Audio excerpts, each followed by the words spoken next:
এই রেসিপিটা তৈরি করে আপনি যাকেই খাওয়াবেন একদম আপনার ফ্যান হয়ে যাবে। তবে এটা বড়দের তুলনায় ছোটরা কিন্তু অনেক বেশি পছন্দ করে। তবে রেসিপিটা তৈরি করা কিন্তু একদমই সহজ।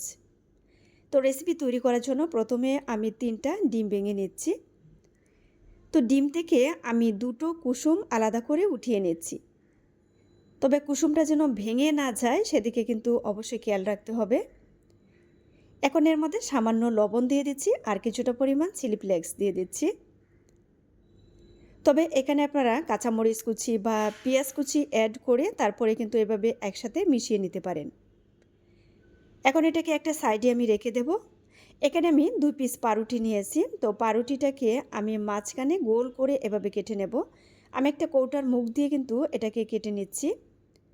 তো বিভিন্ন ধরনের পিঠা তৈরি করার সাজ পাওয়া যায় গোল, তো সেগুলো দিয়েও কিন্তু আপনারা এভাবে কেটে নিতে পারেন। মানে মোট কথা মাঝখানে একটু গোল করে এভাবে কেটে নিতে হবে। এদিকে চুলায় একটি প্যান বসিয়ে এর মধ্যে আমি কিছুটা পরিমাণ তেল দিয়ে গরম করে নিলাম। এখন আমি ডিম দিয়ে দিচ্ছি।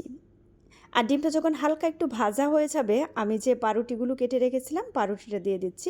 এখন অবশ্য চুলার তাপটা আমি একদম কম করে দিয়ে রেখেছি, মানে এটা আস্তে আস্তে ভাজা হবে। এখন আমি মাঝখানে ডিমের কুসুমগুলো দিয়ে দিচ্ছি।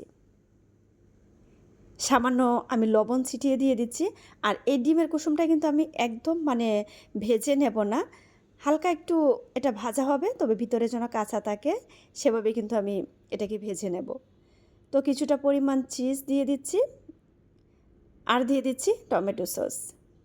তবে এই রেসিপিটা দেখতে কিন্তু দারুণ সুন্দর দেখা যায়, তবে খেতেও কিন্তু দারুণ মজার হয়েছিল। বিশেষ করে বাচ্চাদের কাছে তো অনেক বেশি পছন্দের একটা খাবার। বিকেলের নাস্তা অথবা বাচ্চাদের টিফিনেও কিন্তু এটা তৈরি করে দেওয়া যাবে। একটু সময় নিয়ে ভেজে নিয়েছি, তবে অবশ্যই চেক করে দেখে নিতে হবে নিচের দিকে যেন পুড়ে না যায়, যেহেতু এটা আস্তে আস্তে ভাজা হবে। তো এখন আমি এটাকে এভাবে ভাজ করে আরও কিছু সময় ভেজে নেব। কুসুমটা আরেকটু ভাজা হবে। যাদের কাছে সহজ রেসিপি ভালো লাগে পেজ ফলো করে পাশে থেকে সাপোর্ট করবেন প্লিজ। আমার সহজ রেসিপিগুলো আপনাদের কাছে কেমন লাগে অবশ্যই কমেন্টের মাধ্যমে জানিয়ে দেবেন। আর ফ্রেন্ডস অ্যান্ড ফ্যামিলির সাথে শেয়ার করতে ভুলবেন না। তো দেখতেই পাচ্ছেন ডিমটা কিন্তু পুড়ে যাচ্ছে না, আমি আস্তে আস্তে সময় নিয়ে ভেজে নিচ্ছি যেন ভিতরের অংশটাও একটু ভাজা হয়।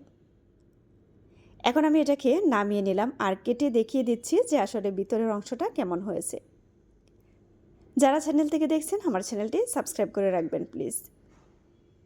তো এই যে দেখতে পাচ্ছেন ভিতরে কিন্তু কুসুমটা হালকা একটু কাঁচা আর উপরের অংশটা কিন্তু ভাজা হয়ে গিয়েছে। তো সবাইকে অসংখ্য ধন্যবাদ রেসিপি দেখার জন্য। যারা চ্যানেল থেকে দেখছেন চ্যানেলটি সাবস্ক্রাইব করে রাখবেন প্লিজ।